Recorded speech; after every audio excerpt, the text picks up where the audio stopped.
Bonjour, ici Alain Charbonneau. Bienvenue à Opinion d'aînés, une émission qui est consacrée aux enjeux qui touchent le troisième âge et avec des propos que vous ne retrouverez nulle part ailleurs. Au sommaire cette semaine, vous avez intérêt à examiner attentivement la facture de votre pharmacien. Les aînés peuvent aider les étudiants à faire face à la crise du logement et ça peut être financièrement avantageux. Les dentistes ne sont pas très chauds envers le programme fédéral de gratuité dentaire. Et pour terminer, quelles sont vos chances de devenir centenaire? Alors, comme d'habitude, je suis en compagnie de Dominique Delbast qui est à Sherbrooke. Et bonjour Dominique, et dites-moi, lorsque vous passez à la caisse de la pharmacie, est-ce que vous sortez votre loupe? Eh bien oui, Alain, les aînés sont des grands consommateurs de pharmacie, évidemment, et c'est normal, et c'est peut-être pour ça que nous vivons aussi plus longtemps.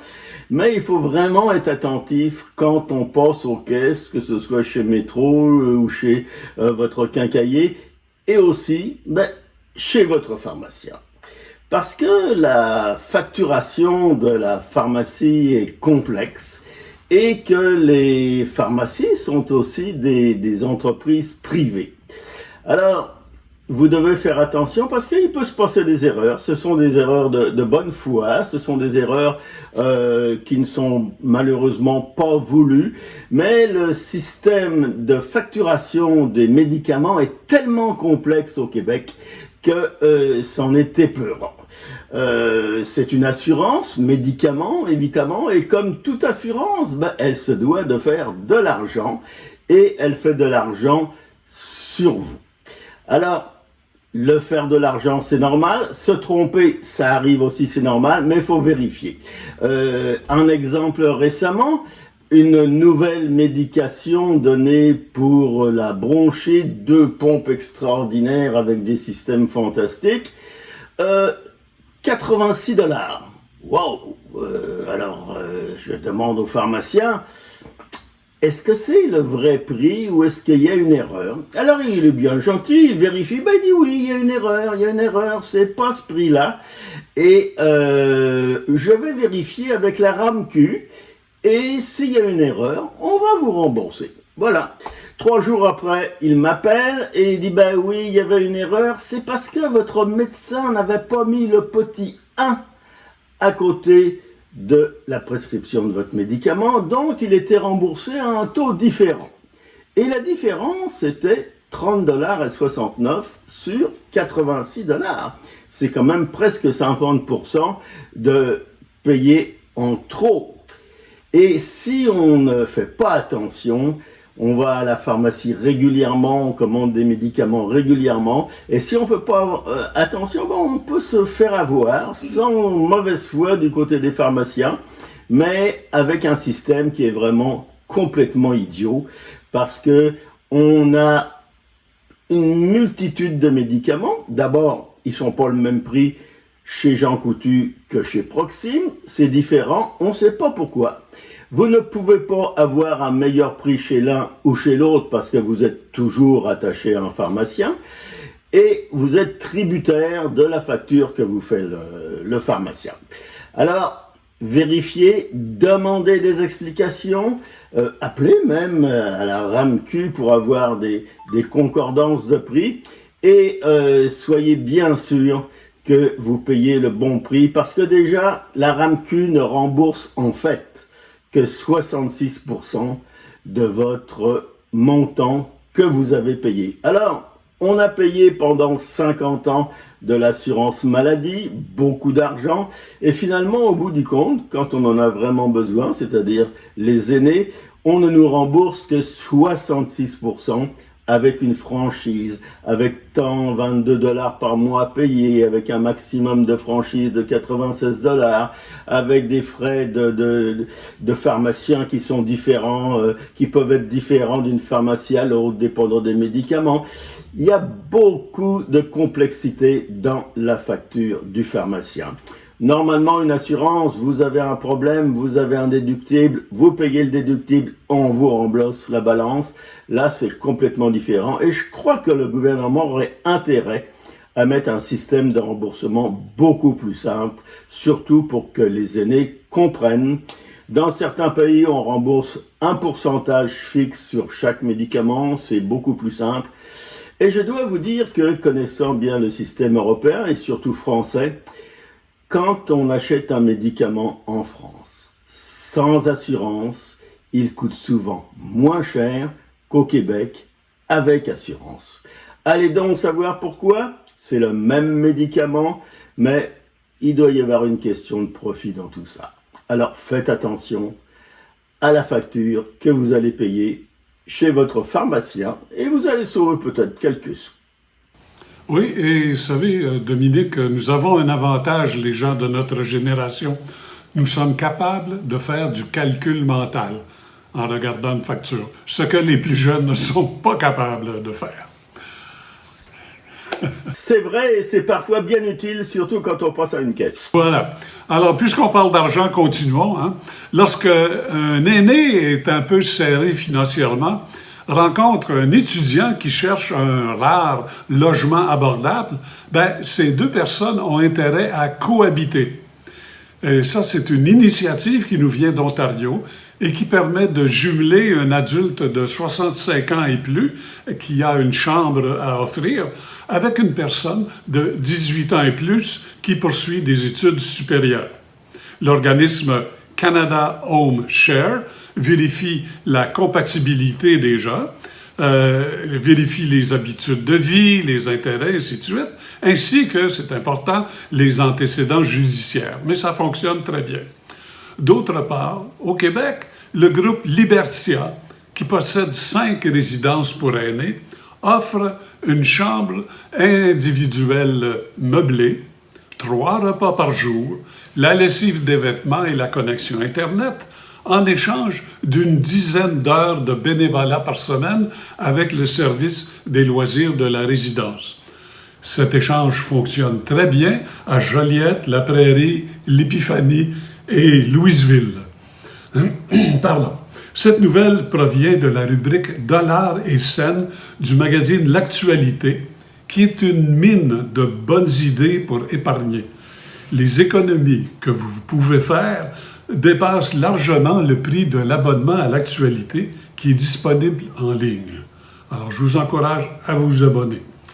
Dominique, êtes-vous allé chez le dentiste récemment? Vous avez certainement dû vider votre porte-monnaie.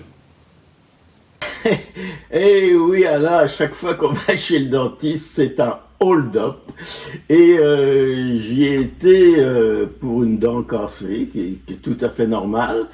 Et la dentiste, évidemment, m'a suggéré une couronne pour le simple prix de 1650 $. Bon, ça nous a permis, la dentiste et moi, de parler un petit peu du nouveau système d'assurance dentaire mis sur pied par le gouvernement fédéral. Mais ne remerciez pas le Premier ministre Trudeau, le système d'assurance dentaire, selon lui, n'aurait jamais existé.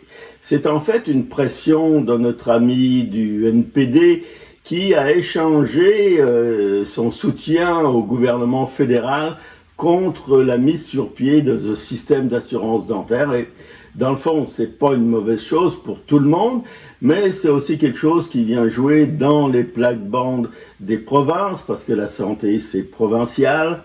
Mais comme le gouvernement provincial ou les gouvernements provinciaux ne faisaient rien dans le domaine des soins dentaires, le gouvernement fédéral a mis son assurance dentaire sur pied, et ça ne peut être quelque chose de bon pour tout le monde. Mais les dentistes sont pas très favorables à ça. Les dentistes oublient parfois leur rôle social. C'est pas l'idée de faire un demi-million par année. Il faut aussi aider les gens qui ont des problèmes d'argent pour se faire soigner. Et les dentistes devraient prendre ça en considération. Selon l'Association dentaire canadienne, il y a 25 000 dentistes au Canada qui opèrent dans 18 000 cabinets dentaires.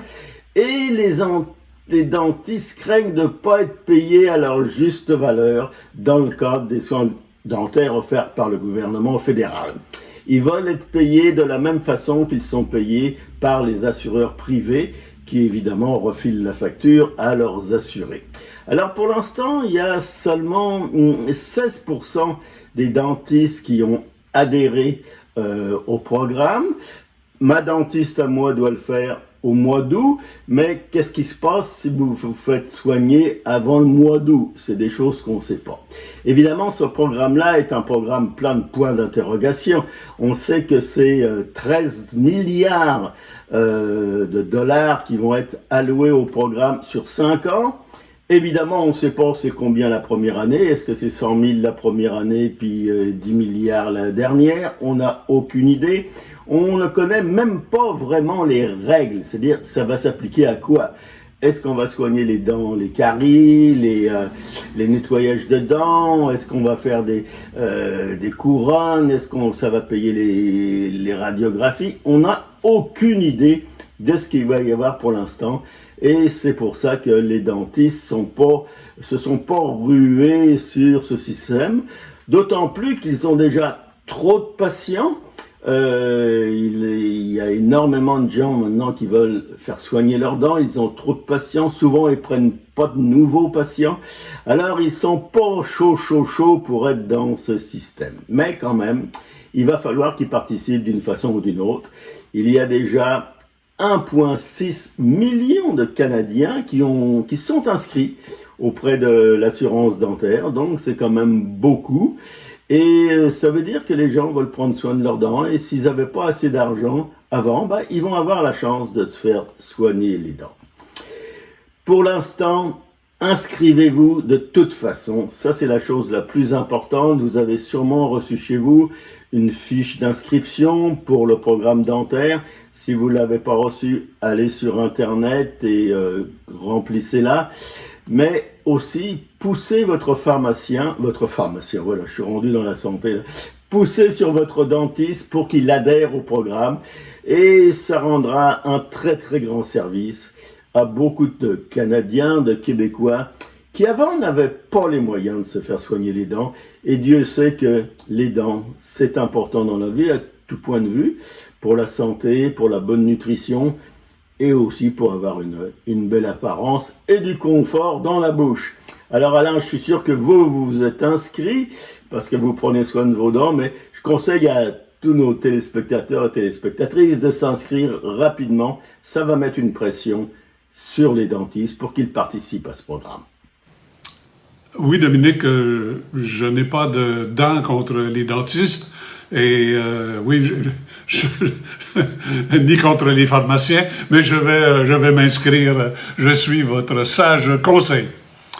Eh bien, chers spectateurs, écoutez, Dominique Delbast et moi, on est parfaitement conscients que ce qui touche les aînés ne se passe pas uniquement à Montréal.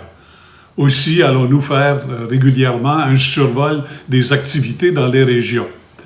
Commençons d'abord par la Nodière, où la future maison des aînés de Saint-Charles-Borromée est maintenant en voie de construction. Il y aura 288 places pour remplacer 2 CHSLD qui sont vétustes. Fin des travaux, 2027. Sur la Côte-Nord, la capacité d'hébergement des aînés est beaucoup plus inquiétante. Un colloque régional tenu à Bécomo a illustré de la façon suivante la situation. Il faudrait bâtir 2 maisons pour les aînés à chaque année pendant 20 ans, et ça juste pour conserver le même ratio du nombre de lits dans la région. C'est pas loin, c'est une grosse commande. On a aussi souligné lors de ce colloque qu'il faut aider les gens qui veulent aider les autres. On ne va pas loin avec le faible crédit d'impôt de 500 $ par année pour un proche aidant. Il y en a plusieurs d'ailleurs, on l'a déjà mentionné, qui s'endettent. Une maternelle de l'école des bâtisseurs de Shawinigan est allée récemment jouer des parties de bingo et chanter quelques comptines dans une résidence locale. Selon le directeur de l'établissement, ce genre d'activité contribue à briser le sentiment de solitude et d'isolement chez certains résidents. Cette initiative de rapprochement des générations n'est pas compliquée et devrait être multipliée à la grandeur du Québec. Ça ne coûte rien, ça fait du bien à tout le monde, les petits et les grands. Vous me direz, c'est pas une grosse nouvelle, ça. Non, mais c'est certainement la meilleure nouvelle de la semaine. S'occuper des aînés qui sont parqués, qui sont stationnés dans les résidences et qui souvent s'ennuient. Parlant de bienveillance, bien dans la Haute-Yamaska, c'est le théâtre qui est utilisé pour sensibiliser la population à la bienveillance avec les aînés. La table de concertation des aînés locale a retenu les services du théâtre Parmi nous, qui est une troupe qui fait du théâtre sur mesure. On fait maintenant une représentation gratuite à la population locale. La bienveillance, il en faut davantage dans la société. Pour terminer, la résidence du groupe Maurice de Sainte-Thérèse, sur la rive nord de Montréal, possède le record de 7 personnes centenaires qui demeurent sous le même toit. C'est une belle journée avec toute cette belle jeunesse-là, puis qui viennent faire du beau avec des vieilles affaires. Je veux saluer tous mes amis que j'aime bien et puis dire merci aux organisateurs. 7 sur 7 ont tout leur tête. 2, bien sûr, ont des difficultés d'ouïe, comme on voit souvent avec le vieillissement. C'est possible de demeurer en santé, d'être dans un milieu de qualité. Ça fait juste nous rappeler combien c'est important, on le dit souvent, de prendre soin de nos personnes aînées. Beaucoup d'émotions se brassent dans mon cœur, mais celui qui me revient et qui est sur le dessus, je dirais que c'est la reconnaissance. Il y a eu récemment une petite cérémonie, et même la ministre responsable des aînés, Mme Bélanger, est allée faire un petit discours pour féliciter ces gens-là. Alors, pour nous maintenant, pour vous, quelles sont les probabilités que vous viviez jusqu'à 100 ans? Ma réponse est simple, hein? Vos chances s'améliorent avec le temps. Alors, maintenant, pour la question de la semaine, c'est à vous, Dominique. Eh bien oui, c'est que est-ce que vous voudriez vivre jusqu'à 100 ans? Évidemment, sûrement que la réponse sera oui, mais avec des conditions. Alors, est-ce que vous voudrez vivre jusqu'à 100 ans? Dites-nous ce que vous en pensez et comment vous voulez vivre jusqu'à 100 ans. C'est très important aussi. Voilà qui termine pour cette semaine. Vous avez des nouvelles de votre localité, faites-nous les parvenir, des commentaires. Vous avez l'intention, vous aimeriez participer avec nous, apporter et discuter des sujets, faites-le à l'adresse que vous connaissez. Et puis, d'ici la semaine prochaine, profitez de la vie.